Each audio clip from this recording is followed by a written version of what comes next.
الحمد لله رب العالمين والعاقبة للمتقين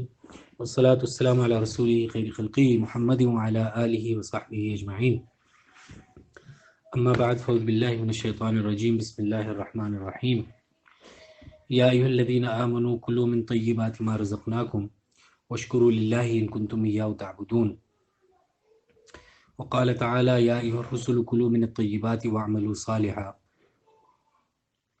وعن أبي هريرة رضي الله تعالى عنه قال قال رسول الله صلى الله عليه وسلم إن الله طيب لا يقبل إلا طيبا وإن الله أمر المؤمنين بما أمر به المرسلين فقال تعالى يا أيها الرسل كلوا من الطيبات واعملوا صالحا. وقال تعالى يا أيها الذين آمنوا كلوا من طيبات ما رزقناكم. ثم ذكر الرجل يطيل السفر أشعث أغبر يمد يديه إلى السماء يا ربي يا ربي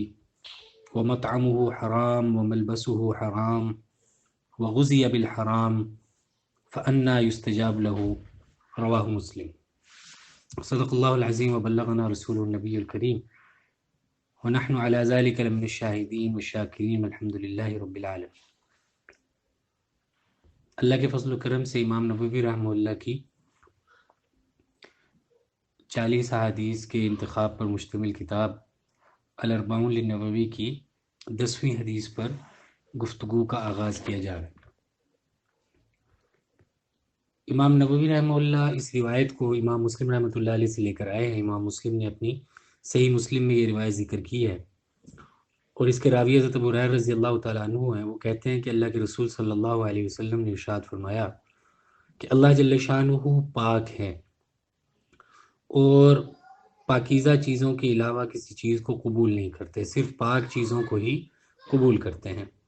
اور اللہ تعالیٰ نے مومنوں کو بھی اسی چیز کا حکم دیا ہے جس کا رسولوں کو حکم دیا ہے۔ چنانچہ اللہ جل شانہ نے فرمایا اے رسولو پاکیزہ چیزیں کھاؤ اور نیک اعمال کرو، اور اللہ تعالیٰ نے فرمایا اے ایمان والو تم ان پاکیزہ چیزوں میں سے کھاؤ جو ہم نے تم کو عطا کی ہیں۔ پھر اللہ کے رسول صلی اللہ علیہ وسلم نے ذکر کیا ایک ایسے شخص کا جو لمبے لمبے سفر کرتا ہے اور پراگندہ حال ہے، غبار آلود ہے، وہ اپنے ہاتھوں کو بلند کرتا ہے آسمان کی طرف اور کہتا ہے اے رب اے رب، اور حال یہ ہے کہ اس کا کھانا حرام کا ہے، اس کا لباس حرام کا ہے، اور اس کے جسم کو جو غذا دی گئی ہے وہ حرام کی ہے۔ بس اللہ جل شانہ اس شخص کی دعا کو کیسے سنیں گے یا اس شخص کی دعا کو کیسے قبول کیا جائے گا۔ اس حدیث کے اندر امام نووی رحمۃ اللہ علیہ نے حلال کی فضیلت اور حلال کی اہمیت اور خاص طور پر حرام سے بچنے کی ترغیب دینے کی کوشش کی ہے۔ امام نووی ایسی حدیث کو لے کر آئے ہیں جس میں اللہ کے رسول صلی اللہ علیہ وسلم حرام سے بچنے کی اور حرام کی نحوست کو بیان کرنا چاہ رہے ہیں۔ پہلی بات تو اللہ جل شانہ کی طرف سے اللہ کے رسول صلی اللہ علیہ وسلم نے یہ فرمائی کہ اللہ جل شانہ خود بھی پاک ہے اور پاکیزہ چیزوں کو ہی پسند کرتے ہیں۔ آپ جانتے ہیں کہ جن چیزوں کو اللہ کے رسول صلی اللہ علیہ وسلم نے اللہ جل شانہ نے حلال قرار دے دیا ہے تو ان کے حلال ہونے کی وجہ سے ان کے اندر جو لازمی اور بنیادی چیز آتی ہے وہ ان کے اندر پاکیزگی آ جاتی ہے۔ تو اللہ جل شانہ خود بھی پاک ہیں اور پاکیزہ چیزوں کو ہی قبول کرتے ہیں، یعنی اللہ جل شانہ کو اگر کوئی ناپاک چیز دی جائے، حرام چیز دی جائے تو اللہ جل شانہ کے ہاں قبول نہیں ہوتی۔ اور پھر اللہ کے رسول صلی اللہ علیہ وسلم نے فرمایا کہ اللہ جل شانہ کا عام مومنوں سے بھی وہی مطالبہ ہے، اللہ نے عام مومنوں کو بھی وہی حکم دیا ہے جس کا حکم اللہ نے رسولوں کو دیا تھا۔ اور پھر اللہ کے رسول صلی اللہ علیہ وسلم نے قرآن کریم کی آیت ذکر کی یا ایھا الرسل کلوا من الطیبات واعملوا صالحا، اے رسولو پاکیزہ چیزوں کو کھاؤ اور نیک عمل کرو۔ اللہ کے رسول صلی اللہ علیہ وسلم یہ ارشاد فرمانا چاہ رہے تھے کہ پاکیزہ چیزوں کو کھاؤ اور پاکیزہ چیزوں کو کھانے کا فائدہ کیا ہوتا ہے، آیت کا دوسرا حصہ شاید اس کی طرف اشارہ کرتا ہے کہ اے رسولو پاکیزہ چیزیں کھاؤ اور نیک عمل کرو۔ تو اس میں شاید اس بات کی طرف بھی اشارہ ہے کہ آدمی کا اگر رزق حلال ہو، یا اس کے رزق کی مقدار جتنی حلال ہوتی چلی جاتی ہے، پاکیزہ ہوتی چلی جاتی ہے، اس کو اتنا ہی نیک عمل کی توفیق بھی ملتی چلی جاتی ہے۔ تو نیک عمل کی توفیق حاصل کرنے میں جہاں اور بہت ساری چیزوں کو دخل ہوتا ہے، جہاں اور بہت ساری چیزیں اثر انداز ہوتی ہیں، وہیں نیک عمل کی توفیق حاصل کرنے میں، توفیق مل جانے میں لقمہ حلال کو، رزق حلال کو بھی بہت زیادہ دخل ہے۔ اسی وجہ سے اللہ جل شانہ نے شاید قرآن کریم میں ان دونوں چیزوں کو اکٹھا ذکر فرمایا ہے، اور ذکر بھی رسولوں کے لیے فرمایا ہے۔ یہ اشارہ ہے شاید اس بات کی طرف کہ نیک عمل بھی اسی وقت نکلتا ہے جب کھانا پاکیزہ ہو۔ ایک تو اللہ کے رسول صلی اللہ علیہ وسلم نے یہ آیت ذکر فرمائی۔ دوسری آیت جو اللہ کے رسول صلی اللہ علیہ وسلم نے ذکر فرمائی وہ یہ تھی، جس کی طرف حدیث میں یہ اشارہ ہے کہ اللہ نے مومنوں کو بھی اسی چیز کا حکم دیا ہے جس کا رسولوں کو حکم دیا۔ اور مومنوں کو کہاں حکم دیا ہے؟ مومنوں کو حکم دیا ہے قرآن کریم کی اس آیت میں جو سورہ بقرہ میں آتی ہے، یا ایھا الذین آمنوا کلوا من طیبات ما رزقناکم واشکروا للہ ان کنتم ایاہ تعبدون۔ اے ایمان والو، ہم نے جو پاکیزہ چیزیں تمہیں عطا کی ہیں ان میں سے کھایا کرو، جو پاکیزہ چیزیں تمہیں ملی ہوئی ہیں ان میں سے کھایا کرو۔ تو گویا دونوں جگہ طیبات کے کھانے کا حکم ہے۔ اللہ نے جیسے رسولوں کو طیبات کھانے کا حکم دیا ہے، ایسے ہی اللہ جل شانہ نے مومنین کو بھی طیبات کھانے کا ذکر کیا۔ صحابی کہتے ہیں کہ اللہ کے رسول صلی اللہ علیہ وسلم نے یہ بات تو بیان فرما دی، پاکیزہ کھانا تو بیان فرما دیا، لیکن اس کے ساتھ ہی پھر آپ علیہ الصلوۃ والسلام نے ایک شخص کا ذکر کیا، اور آپ نے فرمایا کہ یہ آدمی ایسا ہے جو لمبے لمبے سفر کرتا ہے۔ لمبے لمبے سفر کرنے کا ایک مطلب تو یہ ہو سکتا ہے کہ حدیث شریف کے اندر آتا ہے، آپ صلی اللہ علیہ وسلم نے فرمایا کہ جو مسافر ہوتا ہے اس مسافر کی دعا کو اللہ جل شانہ قبول فرماتا ہے۔ یہی وجہ ہے کہ ایک موقع پر حضرت عمر رضی اللہ تعالیٰ عنہ سفر پر جا رہے تھے، تو آپ علیہ الصلوۃ والسلام نے باقاعدہ حضرت عمر رضی اللہ عنہ کو اس طرف متوجہ کیا اور یہ فرمایا، یا اخی لا تنسانا فی دعائی، اے بھائی ہمیں اپنی دعاؤں میں مت بھولنا، تم سفر پر جا رہے ہو اور سفر میں دعائیں قبول ہوتی ہیں، لہٰذا ہمیں بھولنا مت۔ تو ایک آدمی ہے جو سفر پر ہی نہیں جا رہا بلکہ لمبے لمبے سفر کرتا ہے، اور ظاہر ہے کہ جتنا لمبا سفر ہوگا اتنا زیادہ دعا کا موقع ملے گا، اور اتنا زیادہ اللہ کی طرف رجوع کا موقع ملے گا، اتنا زیادہ اللہ کی عبادت کا موقع ملے گا۔ اس لیے کہ عام طور پر سفر میں آدمی کے ساتھ اور باقی معاملات نہیں ہوتے، اور اس کو دعا کا اور باقی چیزوں کا اہتمام کرنے کا موقع زیادہ ملتا ہے۔ پھر آپ علیہ السلام نے اس کی ظاہری حالت کی طرف بھی اشارہ کیا۔ آپ نے فرمایا کہ وہ سفر بھی لمبے لمبے کرتا ہے، اور لمبے لمبے سفر کرنے کی وجہ سے اشعث بھی ہے، اغبر بھی ہے۔ اشعث کہتے ہیں پراگندہ حال آدمی کو، ایسا آدمی جس پر سفر پوری طرح مجسم ہو جائے، جو سفر کی عملی شکل بن جائے، جس کے جسم پر، کپڑوں پر، اس کے ظاہری خد و خال پر سفر پوری طرح اثر انداز ہو جائے۔ دیکھیے ایک سفر ہے شہر کے اندر کا، آپ شہر کے اندر سفر کریں تو آپ پر سفر کے اتنے آثار نہیں ہوتے، لیکن اگر آپ دوسرے شہر میں سفر کریں اور آپ سفر بھی ایسے انداز میں کریں کہ آپ کئی دن سے سفر کر رہے ہو، مسلسل لمبا سفر کر رہے ہو، اور آپ جا بھی ٹرین کے اندر رہے ہیں، اور ٹرین میں آپ نے جو ڈبہ لیا ہے وہ بھی اکانومی کا ہے، اس کی کھڑکیاں کھلی ہوئی ہیں، تو اگر جھکڑ چلتا ہے اور آندھی آتی ہے تب بھی جو ڈبہ ہے وہ بھر جاتا ہے مٹی سے اور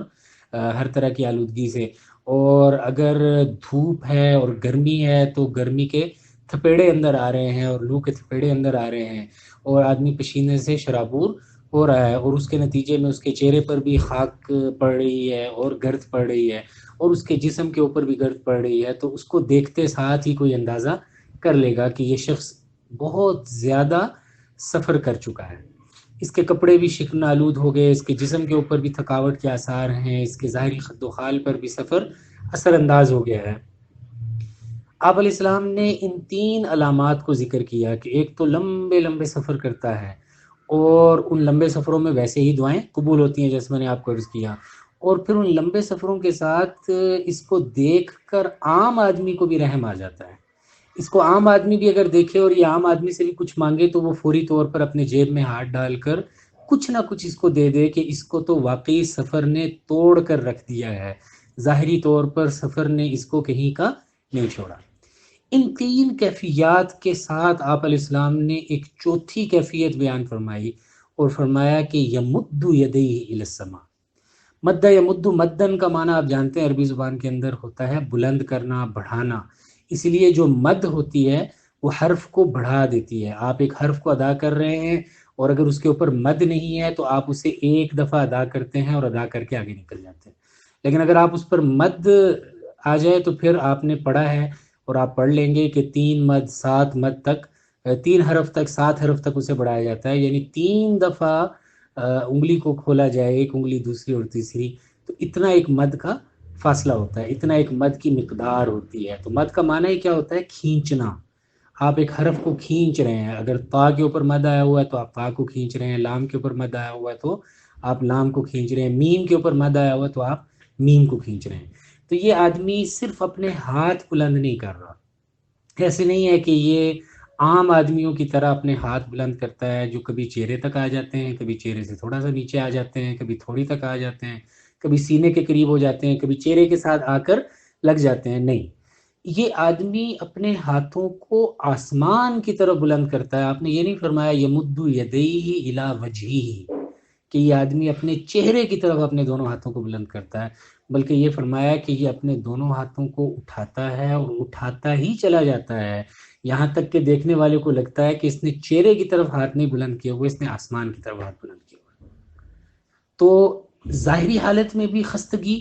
درماندگی اور شکستہ حالی اور بری طرح سفر نے توڑا ہوا ہے اور غبار آلود اور خستہ حال اور رکت اور اللہ کی طرف رجوع کا عالم یہ ہے کہ اس نے دونوں ہاتھ آسمان کی طرف بلند کیے ہوئے ہیں۔ تو ایسے حال میں اگر کوئی شخص دعا کر رہا ہو تو اس کو دیکھنے والے کا بھی دل پسیج جاتا ہے اور دیکھنے والا بھی اس کو دیکھ کر پریشان ہو جاتا ہے اور اس پر رکت طاری ہو جاتی ہے اور وہ اس شخص کے لیے خیر خواہی کے جذبات اپنے دل میں محسوس کرتا ہے۔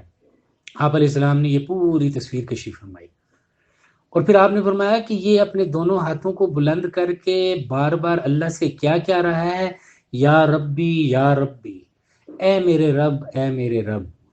تو آپ علیہ السلام نے فرمایا کہ اب جو اس کا رویہ ہے اللہ سے مانگنے کا، جو اس کا انداز اور اسلوب ہے اللہ سے مانگنے کا،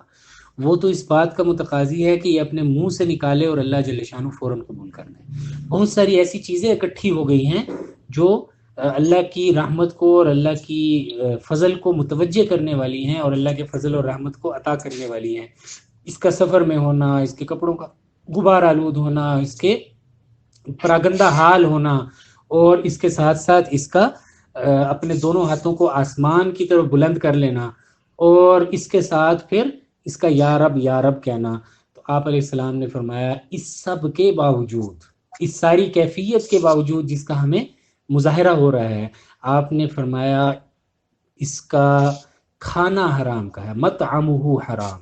یہ جو کچھ کھاتا ہے وہ حرام کا ہے، وملبسہ حرام، اس کے جسم کے اوپر جو لباس ہے وہ بھی حرام کا ہے، اور غذی بالحرام، اور اس کی تو نشو و نما ہی حرام سے کی گئی ہے، اس کی تو بنیادی نشو و نما ہوئی ہے، اس کے جسم کے جو خلیے بنے ہوئے ہیں اور اس کے جسم کا جو گوشت اور چربی اور ہڈی بنی ہوئی ہے اور اس کے جسم کے اندر جتنے بھی خون اور دیگر چیزوں کے ذرات ہیں وہ سارے کے سارے حرام کے بنے ہوئے ہیں۔ تو آپ علیہ السلام نے فرمایا انا یستجاب لہ،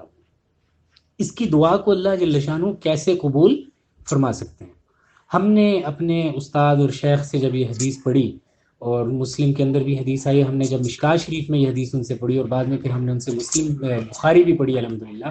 جو میرے بخاری اور مشکات دونوں کے استاد ہیں، تو ہمارے شیخ نے اس کے بارے میں ایک بہت دلچسپ بات فرمائی اور غالباً اپنے استاد مفتی ولی حسن ٹونکی رحمۃ اللہ علیہ کے حوالے سے فرمائی، جو خود ایک بہت بڑے محدث اور فقیہ اور مفتی تھے۔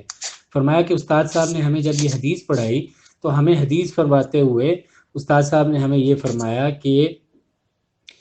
یہ حدیث اگرچہ ایسے لگتا ہے کہ ایک مسافر کے بارے میں ہے، لیکن عام طور پر آدمی کا جتنا بھی لمبا سفر ہو تو کبھی نہ کبھی وہ سفر ختم ہو جاتا ہے اور اس کی پراگندگی اور اس کے بالوں کی جو بے ترتیبی ہے وہ ختم ہو جاتی ہے۔ تو استاد محترم نے فرمایا کہ یوں معلوم ہوتا ہے کہ یہ سفر عام سفر نہیں ہے، یہ سفر جہاد کا سفر ہے۔ یہ شخص جس کیفیت کے اندر ہے وہ کیفیت یہ بتاتی ہے کہ یہ عام سفر نہیں ہے بلکہ جہاد کا سفر ہے، لمبا سفر ہے۔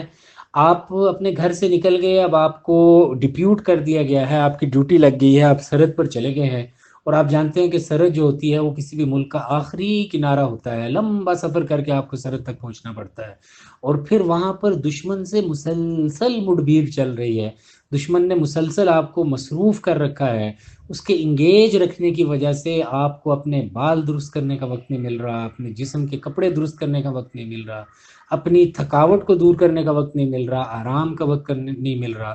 اور اس سارے مقدس سفر کے اندر جو جہاد کا سفر ہے، اور اس کے اندر آپ اپنی پوری توانائیاں لگانے کے لیے تیار بیٹھے ہوئے ہیں، آپ اپنی جان تک قربان کرنے کے لیے تیار بیٹھے ہوئے ہیں، اور اس حالت میں آپ اپنی پراگندگی اور اپنی خستہ حالی کے باوجود اپنے دونوں ہاتھ، جو کہ پورے تضرع اور خشیت کا اعلیٰ ترین درجہ ہے کہ آپ پورے اہتمام کے ساتھ اللہ کی طرف متوجہ ہو کر دعا کر رہے ہیں اور اپنے ہاتھ بلند کر رہے ہیں، اور جہاد کا سفر ہے، اور جہاد کے بارے میں جو بات سمجھنے کی ہے اس کے ضمن میں وہ یہ ہے کہ اللہ کے رسول صلی اللہ علیہ وسلم نے فرمایا کہ شہید کو جب گولی لگتی ہے یا شہید کو کوئی چیز لگتی ہے، اللہ کے رسول صلی اللہ علیہ وسلم نے فرمایا کہ شہید کو جب زخم لگتا ہے اور اس کے نتیجے میں اس کے جسم سے خون کا فوارہ نکلتا ہے یا خون ابلتا ہے، تو آپ علیہ السلام نے فرمایا کہ اس خون کے پہلے قطرے کے زمین پر گرنے سے پہلے اللہ شہید کی مغفرت فرما دیتے ہیں۔ آپ ذرا تصور کیجئے کہ شہید کا جو خون نکلتا ہے وہ عام حالات کی طرح نہیں نکلتا، ہمیں اگر خدا نخواستہ کوئی چیز چبھ جائے، کانٹا چبھ جائے، چھری چبھ جائے، کوئی نوکدار چیز چبھ جائے تو وہ خون نکلتا ہے، پہلے اپنی جگہ سے نکلتا ہے، پھر تھوڑا سا آگے بڑھتا ہے، پھر شاید پھر انگوٹھے کے اوپر بڑھے گا، اور پھر بہت وقت لگتا ہے اس کو انگوٹھے سے نکل کر زمین پر ٹپکنے کا، اور بعض اوقات ہم اسے اس سے پہلے ہی سنبھال لیتے ہیں، اسے جذب کر لیتے ہیں کسی کپڑے کے ذریعے، ٹیشو پیپر کے ذریعے۔ لیکن جو شہید کا خون نکلتا ہے وہ ایسے نہیں نکلتا، ظاہر ہے کہ اسے تیزدار آلہ لگے گا، اسے کوئی تیزدار نکیلی چیز لگے گی جس کے نتیجے میں اس کے جسم سے خون پوری قوت اور طاقت کے ساتھ نکلے گا، اور آپ خود اندازہ لگائیے کہ وہ کتنی جلدی زمین پر گرے گا۔ شاید اگر کہا جائے کہ چند سیکنڈز کا معاملہ ہے تو اس میں کوئی مبالغہ نہ ہو۔ تو اللہ کے رسول صلی اللہ علیہ وسلم فرما رہے ہیں کہ شہید کو جب کوئی چیز لگتی ہے، کوئی تیز دھار چیز لگتی ہے، کوئی نشانے پر کوئی چیز لگتی ہے اور اس کے نتیجے میں اس کے جسم سے خون نکلتا ہے، تو جو خون کا پہلا قطرہ زمین پر گرتا ہے وہ بعد میں گرتا ہے، اللہ کی طرف سے شہید کی مغفرت کا فیصلہ پہلے کر لیا جاتا ہے۔ اور پھر آپ علیہ السلام نے جو شہداء کی فضیلتیں بیان فرمائی، آپ نے فرمایا کہ یہ قیامت کے دن شہید جب آئے گا تو اس کا زخم اسی طرح بہ رہا ہوگا جس طرح مرتے ہوئے بہ رہا تھا۔ جب اسے شہید کیا گیا تھا تو جہاں جہاں سے خون نکلا تھا اور جس طرح خون کے فوارے چھوٹ رہے تھے، جب یہ قیامت کے روز آئے گا ایسا شہید جس کی شہادت قبول ہوگی اللہ کے ہاں، تو اغزری ما کانت، وہ جب آئے گا تو اس کا زخم اسی طرح تازہ ہوگا بلکہ اس سے زیادہ تازہ ہوگا جیسے دنیا میں لگا تھا،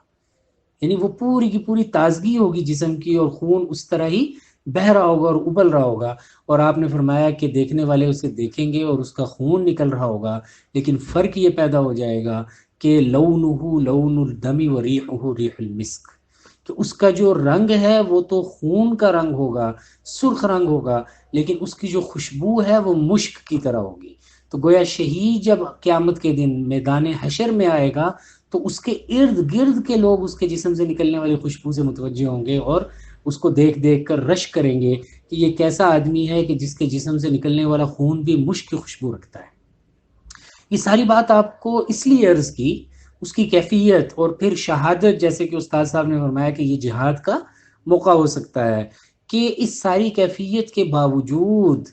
اللہ جل شانہ اس کی بات سننے کے لیے تیار نہیں ہے، وہ اپنی جان دینے پر تلا ہوا ہے، وہ یہ طے کر چکا ہے کہ میں اپنی جان دے دوں گا اللہ کے لیے، لیکن اللہ کے رسول صلی اللہ علیہ وسلم فرما رہے ہیں کہ اللہ جل شانہ اس کی بات سننے کے لیے قطعاً تیار نہیں ہے۔ اور بنیادی وجہ کیا ہے؟ بنیادی وجہ یہ ہے کہ اس کا کھانا حرام کا ہے،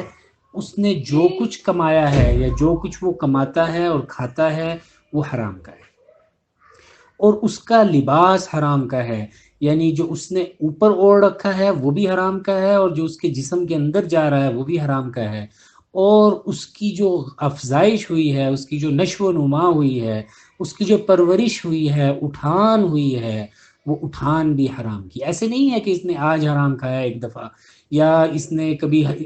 غلطی سے حرام کھا لیا، بلکہ یہ جانتے بوجھتے حرام کھاتا ہے، یہ مجموعہ ہے حرام کا، یہ اندر باہر سے حرام کا نمونہ بنا ہوا ہے۔ آپ علیہ السلام نے فرمایا کہ اللہ جل شانہ ایسے شخص کی دعا کو کبھی بھی قبول نہیں فرماتے۔ ہم جب اس طرح کی حدیثیں پڑھتے ہیں تو ہمیں بعض اوقات یہ خیال آتا ہے کہ اچھا اس سے مراد تو وہ آدمی ہے جس نے بینک کے اندر پیسے رکھے ہوئے ہیں سود پر، اور وہ سودی پیسے کھاتا ہے۔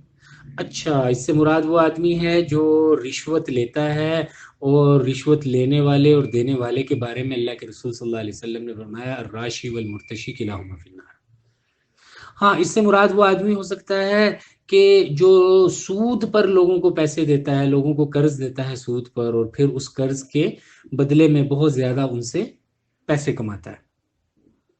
اس سے مراد وہ آدمی ہے جو ظلم کرتا ہے، اور ظلم کے نتیجے میں وہ لوگوں کا پیسہ دبا لیتا ہے، لوگوں کی جائیداد دبا لیتا ہے، لوگوں کا مال دبا لیتا ہے۔ اس سے مراد وہ آدمی ہے جو کسی قسم کا کسی سے وعدہ کرتا ہے مال بیچنے کا، اور مال بیچتا ہے تو ویسا نہیں دیتا جیسا مال اس کو دینا چاہیے تھا، لہٰذا یہ سارا حرام ہے، یہ سارا ناجائز ہے۔ لیکن بعض اوقات ہماری نظر سے ایک اور پہلو اوجھل ہو جاتا ہے جو بہت اہم اور بہت ضروری پہلو ہے، اور وہ پہلو یہ ہے کہ بعض اوقات کوئی چیز دیکھنے میں بہت حلال ہوتی ہے۔ سود دیکھنے میں بھی حرام ہے، اور سود کا کام کرنا بھی حرام ہے، حدیث کے اندر اس کی ممانعت آئی ہے، اور آپ علیہ السلام نے اس کو پسند نہیں فرمایا۔ شراب پینا ظاہری طور پر بھی حرام ہے اور حکماً بھی حرام ہے۔ شراب کے بارے میں آتا ہے کہ یہ نجس ہے، لہٰذا اگر اس کا ایک قطرہ بھی لگ جائے، ایک تھوڑا سا قطرہ بھی اس کا اتنا ہی حرام ہے جتنا اس کا ایک بوتل حرام ہے یا ایک بڑی مقدار حرام ہے۔ اگر کپڑے پر لگ جائے تو کپڑا ناپاک ہو جاتا ہے، جیسے کوئی اور نجاست لگ جائے تو اس نجاست سے کپڑا ناپاک ہو جاتا ہے۔ شراب تھوڑی بھی حرام ہے، زیادہ بھی حرام ہے، تھوڑی بھی نجس ہے، زیادہ بھی نجس ہے۔ خنزیر ہے، فقہا نے لکھا ہے کہ نجس العین ہے، کہ مجموعہ ہے نجاست کا۔ اگر آپ خنزیر کو پاک کرنا بھی چاہیں تو وہ پاک نہیں ہو سکتا، اس کے بال بھی ناپاک، اس کا جسم بھی ناپاک، اس کا گوشت بھی ناپاک، اس کی ہڈیاں بھی ناپاک، اس کے جسم کے تمام اجزاء بھی ناپاک۔ لہٰذا اگر کوئی آدمی یہ سمجھتا ہے کہ خنزیر کھانا یہ حرام ہے، اور خنزیر کی کسی بھی جزو کو استعمال کرنا کسی بھی شکل میں یہ حرام ہے، کوئی آدمی یہ سمجھتا ہے، اور عام طور پر لوگ یہ سمجھتے ہیں کہ سود کھانا حرام ہے، خنزیر کھانا حرام ہے، شراب پینا حرام ہے، ظلم کا پیسہ کھانا حرام ہے، رشوت کا پیسہ کھانا حرام ہے، لیکن بعض اوقات ہماری توجہ اس طرف نہیں جاتی کہ جو پاک چیز بھی ہم کھا رہے ہوں، اگر اس پاک چیز کو حلال ذرائع سے استعمال نہ کیا، خریدا نہ گیا ہو، حلال ذرائع سے حاصل نہ کیا گیا ہو، تو بعض اوقات وہ پاک چیز بھی ناپاک ہی نہیں ہو جاتی، حرام بھی ہو جاتی ہے۔ آپ جانتے ہیں کہ دودھ پاکیزہ ترین چیزوں میں سے ہے۔ انبیاء علیہ الصلاۃ والسلام، اور خاص طور پر آپ علیہ السلام کے بارے میں ہمیں پتہ چلتا ہے کہ آپ علیہ السلام کو ٹھنڈا میٹھا زیادہ پسند تھا، یعنی ایسی چیز جو ٹھنڈی بھی ہو اور میٹھی بھی ہو، اور آپ علیہ السلام کے ہاں دودھ کا استعمال پایا جاتا تھا۔ آپ علیہ السلام کو دودھ پسند تھا، آپ علیہ السلام کو کئی مواقع پر دودھ پیش کیا گیا، آپ نے نوش بھی فرمایا۔ ہجرت کے واقعے میں بھی آپ دیکھتے ہیں صدیق اکبر رضی اللہ عنہ نے آپ علیہ السلام کی خدمت میں دودھ پیش کیا۔ آپ علیہ السلام رات کو سوتے ہیں تو آپ علیہ السلام ایک موقع پر آپ نے دیکھا، معراج کے موقع پر آپ علیہ السلام جب تشریف لے گئے حرم آسمانوں کی طرف، تو اس روایت کے اندر بھی آپ کو ملتا ہے کہ جبریل نے 2 پیالے پیش کیے، اور ایک پیالے کے اندر دودھ تھا اور ایک پیالے کے اندر شراب تھی، اور بعض نے کہا کوئی اور مشروب تھا۔ آپ علیہ السلام نے دودھ کو ترجیح دی، اور آپ علیہ السلام نے دودھ نوش فرمایا۔ دودھ آپ علیہ السلام کو بہت پسند تھا، اور دودھ کی آپ نے تعریف بھی فرمائی ہے، حتیٰ کہ دودھ کے بارے میں فرمایا کہ ہر چیز کا متبادل ہو سکتا ہے لیکن دودھ کا متبادل نہیں ہو سکتا۔ آپ نے فرمایا تمہیں اور کوئی کھانے یا پینے کی چیز دی جائے تو تم یہ دعا کیا کرو اللہم بارک لنا فیہ ورزقنا خیرا منہ، یا اللہ یہ آپ نے جو چیز عطا فرمائی ہے بہت اچھی عطا فرمائی، لیکن مومن کبھی بھی اپنی حالت پر مطمئن نہیں ہوتا، مومن بہتر سے بہتر کی طرف جانا چاہتا ہے، لہٰذا یا اللہ آپ نے جو عطا فرمایا اس پر آپ کا شکر، لیکن یا اللہ ہمیں اس میں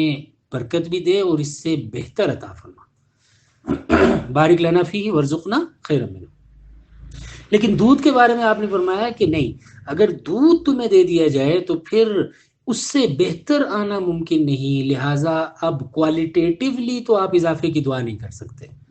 کوئی عام چیز ملی تھی تو آپ نے کوانٹیٹیولی بھی اضافہ مانگا اللہ سے اور کوالیٹیٹیولی بھی مانگا، آپ نے کہا اللہم بارک لنا فیہ، یا اللہ اس کے اندر کوالیٹیٹیولی بھی اضافہ کر دیجئے اور یا اللہ کوانٹیٹیولی بھی اضافہ کر دے، وزدنا منہ، اس میں کوانٹٹی بھی بڑھا دیجئے اور اس سے بہتر عطا فرما دیجئے۔ لیکن اگر آپ کو دودھ دیا جاتا ہے تو اس کے بارے میں آپ نے فرمایا کہ دودھ سے کوالٹیٹیولی کوئی بھی چیز بہتر نہیں ہو سکتی، لہٰذا آپ یہ مت کہو کہ یا اللہ اس سے بہتر عطا فرما، بلکہ یہ دعا کرو اللہم بارک لنا فیہ وزدنا منہ، یا اللہ اس میں ہمیں کوانٹیٹیولی اضافہ فرمائیے، کمیت کے اعتبار سے اب آپ جو ہے وہ اضافہ مانگ سکتے ہیں، آپ کیفیت کے اعتبار سے اضافہ نہیں مانگ سکتے۔ تو اس حد تک دودھ اللہ کے رسول صلی اللہ علیہ وسلم کے ہاں اور قرآن کریم کے اندر جن 4 نہروں کا ذکر ملتا ہے اس میں سے ایک دودھ ہے۔ لیکن ایک آدمی بازار جاتا ہے اور ایک گائے کا دودھ لیتا ہے اور اپنے سامنے نکلواتا ہے، صفائی ستھرائی کے سارے جو اصول اور ضابطے ہیں ان کو پورا کرتا ہے، لیکن جو پیسے ادا کر رہا ہے اس دودھ کے وہ پیسے حرام کے ہیں، تو اب دیکھنے میں یہ پاک چیز نہیں کھا رہا، پاکیزہ ترین چیز استعمال کر رہا ہے، عمدہ ترین چیز استعمال کر رہا ہے، ایسی چیز استعمال کر رہا ہے جس کے لیے حدیث کے اندر خاص طور پر الفاظ آئے ہیں، خاص طور پر دعا آئی ہے، لیکن جب یہ استعمال کر رہا ہے تو یہ حلال نہیں کھا رہا بلکہ حرام کھا رہا ہے۔ یہ دیکھنے میں طیب ہے لیکن یہ حقیقت میں اب طیب نہیں رہی۔ اس میں اور اب شراب میں کوئی خاص فرق نہیں رہا اس معنی میں کہ جیسے وہ ناپاک ہے ایسے ہی یہ ناپاک ہے، جیسے وہ حرام ہے ایسے ہی یہ حرام۔ اس کی ناپاکی نظر نہیں آ رہی ہوگی لیکن یہ اتنی ہی حرام ہے جتنی شراب حرام ہے۔ کوئی آدمی ہے اس نے اپنی بہنوں کا وراثت کا پیسہ دبا کے رکھا ہوا ہے، اس کے خاندان میں وراثت تقسیم کرتے ہوئے کبھی کسی خاتون کو وراثت دینے کا رواج ہی نہیں ہے، خاندان در خاندان نسل در نسل وراثت منتقل ہوتی چلی جا رہی ہے اور ہر نسل کی خواتین کا حصہ مارا جا رہا ہے۔ اس کے دادا کو جو وراثت ملی تھی وہ بھائیوں کو ملی تھی باپ سے، بھائیوں کو ملی تھی ماں سے، اور پھر اس کے والد کو جو وراثت ملی وہ سارے بھائیوں میں تقسیم ہوئی باپ کی طرف سے اور کسی بہن کو کچھ نہیں ملا۔ تو اب جو اس کے والد کو وراثت ملی ہوئی ہے اس وراثت میں اس کی پھپھو کا حصہ ہے، اس وراثت کے اندر اس کے پھپھو کے بچوں کا حصہ ہے اور پتہ نہیں کتنی نسلوں کا حصہ پیچھے سے بنتا چلا آ رہا ہے۔ یہ وراثت کا مال کھانے والا شخص جس نے وراثت کا مال کھایا ہوا ہے، وراثت تقسیم نہیں کی صحیح طرح اپنے والد کی اور وراثت صحیح نہ تقسیم کر کے اس کو دبا کر اس مال کو کھا کر یہ مسجد میں جاتا ہے اور جا کر تہجد پڑھتا ہے، تو یہ زیادہ نیک نہیں ہو سکتا اس شخص سے جو اللہ کے راستے میں جہاد کے لیے نکلا ہوا ہے اور اپنی جان دینے پر تلا ہوا ہے۔ وہ یا ربی کہتا ہے تو اللہ جل شانہ اس کا یا رب اٹھا کر اس کے منہ پر مارتے ہیں اور کہتے ہیں کہ تمہارے اوپر بھی حرام ہے، تمہارے اندر بھی حرام ہے، میں تمہاری دعا کیسے سن سکتا ہوں۔ تو ایسا شخص جو کسی بھی طرح کی، میں نے عرض کیا نا کہ یہ ضروری نہیں ہے کہ وہ خدا نخواستہ شراب پی کر دعا کرے، خدا نخواستہ خنزیر کھا کر دعا کرے، خدا نخواستہ براہ راست سود کھا کر دعا کرے تو اس کی دعا قبول نہیں ہوگی۔ نہیں، کسی بھی طرح کا حرام، آپ کسی سرکاری دفتر کے اندر کام کرتے ہیں، کسی بھی کارپوریٹ ادارے کے اندر کام کرتے ہیں، آپ کو اس کارپوریٹ ادارے نے باؤنڈ کیا ہوا ہے، آپ کے ذمے کچھ کام لگا رکھے ہیں، آپ نے اس وقت سے لے کر اس وقت تک اس ادارے میں کام کرنا ہے اور جس وقت تک آپ ادارے میں موجود ہوں گے آپ اس کی کسی چیز کو استعمال نہیں کریں گے ادارے کے مقصد کے علاوہ، اور آپ کسی قسم کا کوئی اقدام نہیں کریں گے ادارے کے کاموں کے علاوہ، لیکن وہ شخص کیا کر رہا ہے، وہ ادارے میں بیٹھا ہوا ہے، اور ادارے میں بیٹھنے کے دوران ادارے کے وسائل، ادارے کی بجلی، ادارے کا کمپیوٹر، ادارے کا ایئر کنڈیشنر، ادارے کی چیزیں، ادارے کا کھانے پینے کے معاملات، وہ سارے استعمال کر رہا ہے، لیکن کام کر رہا ہے کسی اور ادارے کا۔ تو کیا اس ادارے کے اندر بیٹھ کر،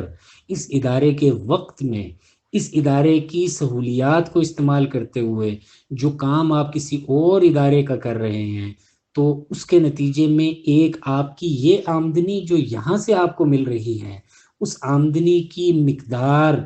جو آپ نے دوسرے اداروں کا کام کر کے کی ہے، اس مقدار میں جو کمی آئی ہے، وہ حلال ہوگی یا حرام ہوگی؟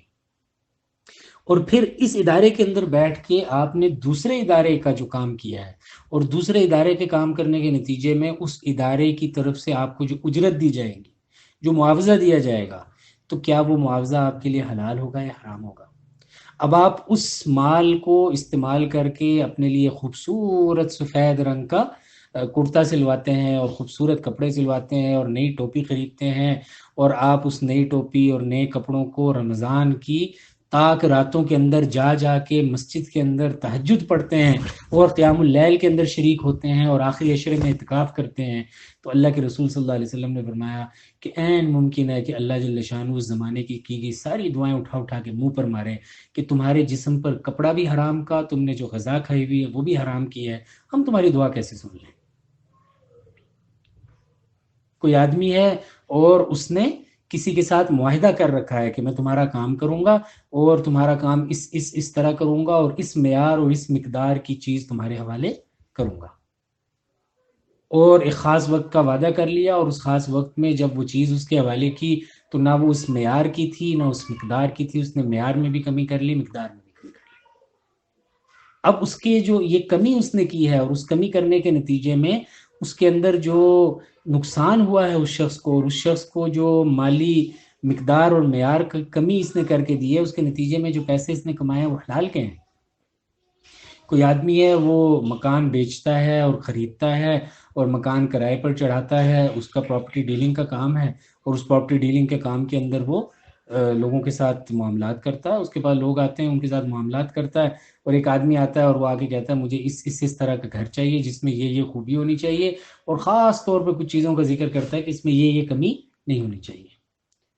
اس مکان کے اندر واش رومز کے اندر مسئلہ نہیں ہونا چاہیے، اس کے اندر اسمیل نہیں آنی چاہیے، اس مکان کے اندر پانی ہونا چاہیے، اس کے اندر جو موٹر لگی ہوئی ہے اس کو زمین کا پانی اس میں موجود ہونا چاہیے۔ یہ جاتا ہے اور اس کو اطمینان دلاتا ہے، اور اطمینان دلا کر اس کو مکان بیچ دیتا ہے، مکان کرائے پر دے دیتا ہے، اور جتنی چیزوں کا اس نے مطالبہ کیا تھا اور جتنی چیزوں کی اس کو توقع تھی، ان ساری توقعات کے برعکس وہ مکان اس کے لیے درد سر بن جاتا ہے۔ وہ موٹر چلاتا ہے تو تھوڑا سا پانی نکلتا ہے، اور اس کے بعد پانی گدلا ہونا شروع ہو جاتا ہے، اور وہ پانی اس کے کام کا نہیں ہے۔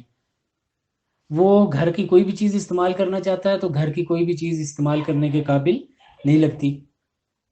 اس گھر کے اندر مختلف طرح کے مسائل آنا شروع ہو جاتے ہیں، اور یہ بیچنے والا، یہ کرائے پر چڑھانے والا ان ساری چیزوں سے اچھی طرح واقف تھا، اس لیے کہ اس نے یہ مکان پچھلوں کو بھی بیچا تھا، اور اس سے پچھلے لوگوں کو بھی کرائے پر دیا تھا، اور اس سے پچھلے لوگوں کو بھی کرائے پر دیا تھا، اور اس کو اچھی طرح اندازہ تھا کہ اس مکان کے اندر کیا کیا کمی ہے۔ ان کمیوں کا ذکر کیے بغیر، ان خامیوں کو بتائے بغیر اس نے یہ مکان بیچ دیا، اور بہت اچھا کر کے بیچا کہ بہت عمدہ مکان ہے۔ تو اس مکان کی آمدنی سے اگر اس کا خیال یہ ہے کہ یہ حج اور عمرے پر چلا جائے گا، اور حج اور عمرے پر جا کر یہ بیت اللہ کے اندر احرام باندھ کر دوڑتے ہوئے بار بار اگر لبیک اللہم لبیک لبیک لا شریک لک لبیک کہتا رہے گا، اور عرفات کے اندر دونوں ہاتھ اٹھا اٹھا کر لبیک اللہم لبیک اور دعائیں پڑھتا رہے گا، تو اللہ جل شانہ شاید ان دعاؤں کو اور ان سارے جذبات کو اٹھا کر اس کے منہ پر مار دے۔ تو یہ جو حلال اور حرام کا معاملہ ہے، یہ ایسے نہیں ہے کہ چند چیزیں ہیں جن کو قرآن کریم نے ذکر کر دیا اور ٹھیک ہے جی، خنزیر نہیں کھانا، سود نہیں کھانا، شراب نہیں پینی، جوا نہیں کھانا، جوئے کا مال نہیں کھانا، رشوت کا مال نہیں کھانا، نہیں، ہر طرح کی چیز، ذرا سی بھی غلط بیانی سے جو مال آیا ہوا ہے، وہ مال جو مشتبہ ہو گیا ہے، اس لیے امام نووی اس کو بہت خوبصورت جگہ پر اپنے محل پر اس حدیث کو لے کر آئے۔ اس سے پہلے امام نے بہت تفصیل سے چیزوں کو ذکر کیا کہا کہ دیکھو کچھ چیزیں حلال ہوتی ہیں، کچھ حرام ہوتی ہیں، کچھ مشتبہ ہوتی ہیں، اور جو آدمی مشتبہ سے بچتا ہے وہ اپنے دین کو بچاتا ہے، اپنی عزت کو بچاتا ہے۔ اور پھر امام نووی رحمۃ اللہ علیہ مزید حدیثوں کو لے کر آئے، اور کل پھر امام نووی رحمۃ اللہ کی جو حدیث ہم نے پڑھی اس کا بھی اس کے ساتھ تعلق ہے۔ اور پھر اس کے بعد خاص طور پر حرام کو ذکر کیا کہ یہ جو حرام ہے یہ کتنا نقصان دہ ہے، اس حرام سے کتنا بچنے کی ضرورت ہے، کہ یہ حرام بعض اوقات آدمی کی مقبول ترین عبادتیں، وہ عبادتیں جن کی قبولیت میں کوئی شک ہی نہیں ہو سکتا، جن کے بارے میں یہ آتا ہے کہ یغفر للشہید کل شیء الا الدین،